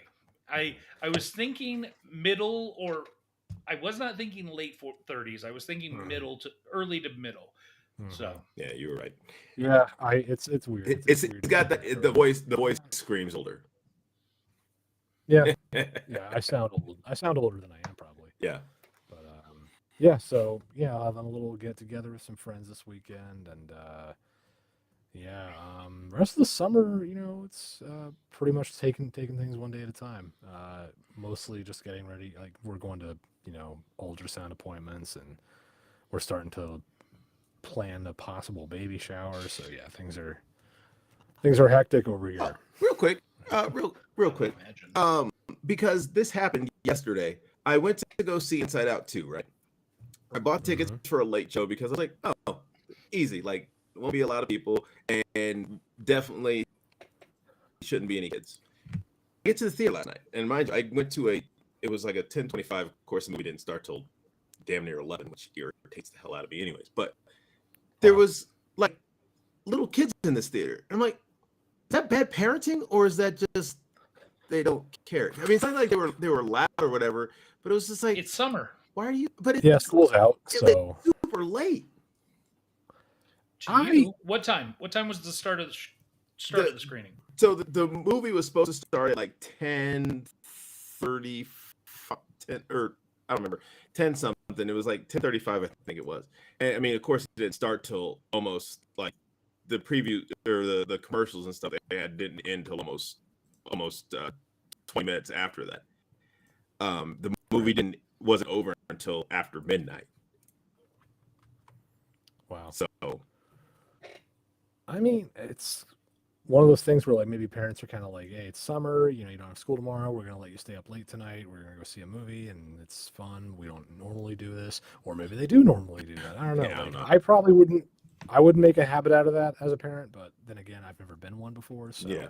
No, it's it's kind of easy for me to like judge, I guess. But that is that I can judge. no, Right. that's something that because I'll this judge. is something I'm I 5 asked years. Mark about because I said because I remember when I was younger during summertime, you know, even though it was light outside, you know, my parents were making me go to bed, and it sucked because you know I was little and I wanted to be outside playing. And then I also Right. I asked Mark about that with his kid. I said, you know, do you let them like stay up later because it's summer? But we had that discussion of, you know, like how do you do that? And he was like, we keep them on the same schedule. It's just easier that way. Yeah, no, I would probably find that strange as well if I was in a theater on a weeknight and it was full of kids and it was like late at night. It's like, this is a little strange. I was just like, isn't it past your bedtime? But I know I'm getting old because like I was super irritated by the fact that there was kids in there, and then like teenagers. Like I swear they're worse than we were. right. And it's just like I was just like I got over it like as the movie started, but at the beginning, because like I bought my tickets and there was only like a couple seats available. There was only a few seats that were taken, and everything was pretty much open. And then when I get there, I'm like, ugh, why are there so many people? Yeah, I don't even really go to the movie theater much anymore, and like a big reason is I don't know, I guess I get really easily annoyed and irritated by like loud people in the theater and like just even Yeah, whispering. James. Bro, I'm not loud in the theater, bro. Actually, I started sitting in the back. Necessarily talking about you. Oh, what are you talking about? Oh Lord. Anyways, then Whoa, hey. Stereotype is real. Stereotype is real. I've seen it. I've heard it. But like I started sitting in the reason I started sitting in the back. Actually, some friends were like, "Yeah, we sit in the back so that we don't have anybody behind us." And so I was like, "Oh, that actually makes sense." And so I started sitting in the back. But it's you get the full view of everything. But yeah, it's just been weird. Yeah, it's a pet peeve of mine. Like even just people whispering down the row from me will like really piss me off. I'm like, shut up! Like, pay attention. Why are you like? I don't know. It's just like, so I guess I find it more convenient. Like I don't have to deal with this shit at home. So. Yeah, you can pause it and get up and go to the bathroom and things like that. Yeah, I can just it's a lot easier at home. I still remember one of my favorites is when I went to go see A Quiet Place, and this old dude comes in. Huh? What's going on? I can't hear anything. It's like, bro, shut up. Did you not know what was going on in this movie when you bought tickets? Oh man, I was lucky. I saw A Quiet Place like on a deserted matinee weekday afternoon. Somehow I had the day off or something, and or maybe it was just really early on a Saturday, and like I was the only person in that theater, and it was great. I was like, it's great, but it's creepy because I remember when I saw The Incredibles 2, I was the only person in the theater, and like it was awesome. But at the same time, I was like, this is a little weird. I don't like being all alone. It's like there's a little piece of you that's like, I wish there's at least one more person in here, I guess. Right. But yeah, no, it was Seeing movies alone is underrated. I recommend it. It's great. Yeah. You don't have to worry about anybody. Yeah. Well, Connor, I know it's late for you, so I'm going to let you drop off. Have a lovely evening. Thank you for joining us. Thank you, brother. My pleasure. Thanks for having me. For sure, and we'll catch up soon. Sounds good. And he's gone. Well, James, how about you? You got anything fun and or exciting going on? No. I got the next. Because I had to work. I had to work today.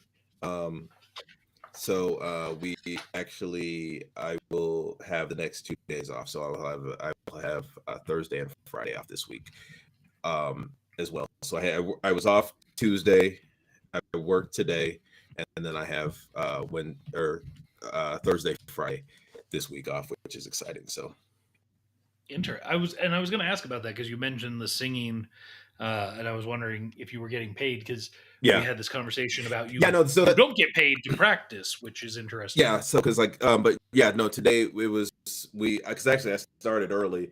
I started before we sang, so actually when I went in and I worked on the checkpoint for about an hour and a half, and then I left and we we did our performances. We were actually doing it was for an actual work function. So we have every once in a while we have these events where other people from the checkpoints are supposed to be able to get off and come and participate in these events. We've had ones for the holidays, Christmas, and we've had stuff for just employee appreciation, things like that. So most of those have been on my day off, so I'm like, fine, do it. But this is one of those things where we were singing, so of course I had to be there, and so I'm glad that we were able to. I'm glad we were able to do that. It was actually a lot of fun. We had a lot of fun. That's cool. I was wondering, so when you say you had performances or you were singing today, like how many times did you sing and for how long? So we did about four or five performances today, and they were all about a half hour in length. And what is the traditional Juneteenth songs that you sing? Well, so we did ones that were inspired, that are have some cultural significance, especially to the date. So the Black National Anthem, "Lift Every Voice and Sing." We sang. We did. Because you guys need a different national anthem. No, it's just the Black National. This is they call it. That's what they call it. No, I know what they call it. I'm just saying, why we have a national anthem. So, is there a Black nation somewhere? Probably, but no, like it's just So and then we did what was it? "Ooh Child," which is the significance about that. It's just about letting people know there's a brighter day, basically. We did we talked about the significance of Juneteenth, like what it all meant, why we celebrate it throughout the whole. Why do we celebrate it? So Juneteenth Juneteenth was actually about 2.5 years after the Emancipation Proclamation had been signed, and the southern states had been freed. About 2.5 years later, a general finally got to Galveston and was like, "Hey, let you guys know slavery's over." So slavery's over, and that was the enforcement of the Emancipation Proclamation.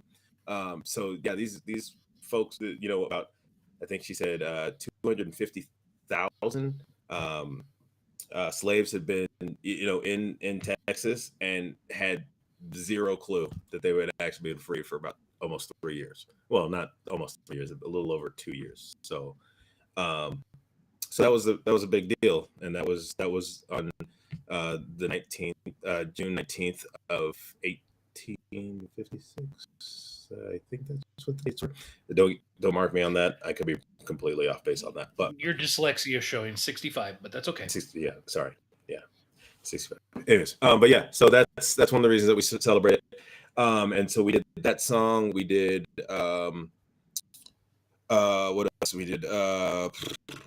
Am I forgetting this list already?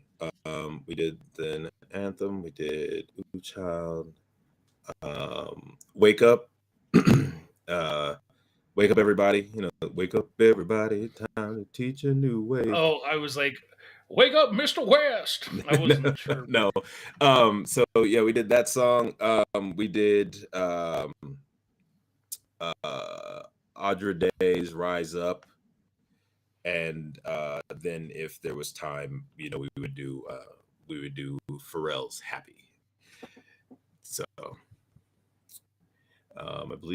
I think that's it. I might be missing one, but yeah, no, it was a fun day, getting to interact with, getting to see team members that you've worked with and don't see very often anymore, getting to interact with people you've never you've seen in passing maybe and never really had a chance to conversate with. We had some games and stuff like that, so we were able to really participate. That's kind of also what we were doing, was we were helping work the event by getting people involved in playing games, getting people involved in doing the activities that we had in there. So And is every person who sings in your guys' group are they all black or are there No, others? we had there's there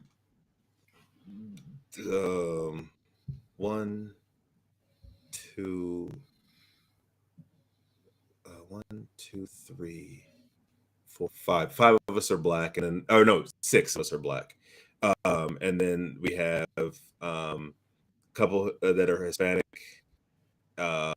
One that's I think he's. Oh no, I'm sorry, seven that are black because I almost forgot about Didi. Um, and then there's he. I think I can't. Is he Tongan or he's Tongan? I think he is. I call him Baby Rock because he looks like what like Young Rock back in with the fanny pack. Mhm. He said he did that for Halloween one year, and so I was like, I can see that. Um, he's either Tongan or Samoan. And then we have one Caucasian. And actually we have another one. She is what is male? I don't know. I think she's Filipino. I'm not 100% sure on that, so don't quote me on that. But she wasn't able to sing with us because just of some work stuff that's going on. So, but yeah, like I said, it was a good time. You know, this was and actually the fact that it turned out so well was actually kind of crazy because some of the songs today was like the first time today was the first time we performed them, and today was like the first time we'd actually really gotten to fully rehearse them all the way out, because the other times that we rehearsed them, we did them kind of quick. We had an event on Sunday, and so we were rehearsing in the van when we were driving down to the event and driving back from the event. So it was just, yeah. So Where was this event at? this was out at a park. And it was for Flag Day. It was a Flag Day celebration, or it was a flag retirement. They were retiring a flag for the city or something like that. It was an American flag that had been up there, and it was basically just it was pretty tattered and stuff like that. So they retired it and put a new one up. And how did they retire it? So they brought it. They had some guys from I think it was from the Navy Guard or something like that, and so they brought it down, and then they did a whole the whole explaining what each fold meant, and they folded it up, and then they gave it to the Fire Valley. I think that's what it's called. Fire Valley, who basically they take it and they properly retire the flags after it's been used. And so, and how do you properly retire a flag? I don't know. I think she said something about fire, but I don't know if that's correct. But yes, you burn it, you light it on fire. That's true. Okay, so I've never seen it before. This was the first Isn't time it ironic that the proper way to dispose of a flag it's burning it? Yes, it's very crazy. But yeah, so I mean it was hot. It was very hot outside, but it was at the same time, it was a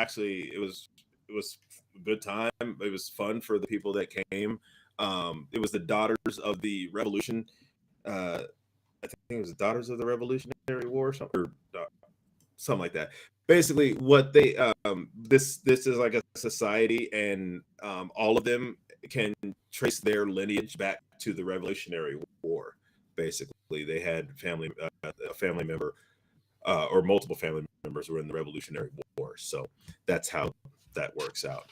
So that was actually it was kind of interesting how they talked about how it works, and there's different chapters: Children of the Revolutionary War, Sons of the Revolutionary War. So it's like there's multiple factors in this whole thing, which I was like, oh, that's pretty cool.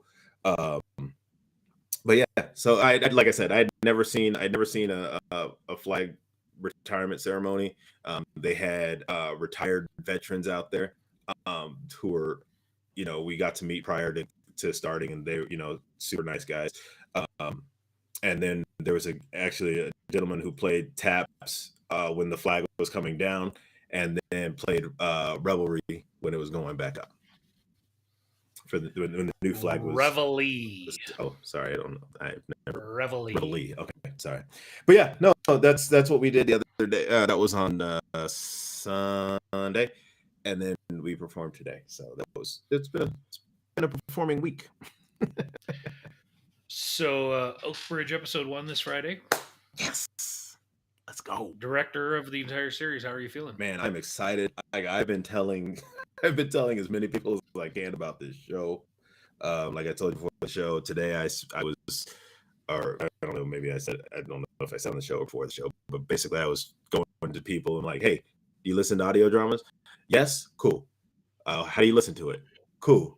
Here, go to your wherever you listen to it and put it in and follow. So I had a couple people on Pandora, Spotify, a couple people on YouTube. We're kind of wherever.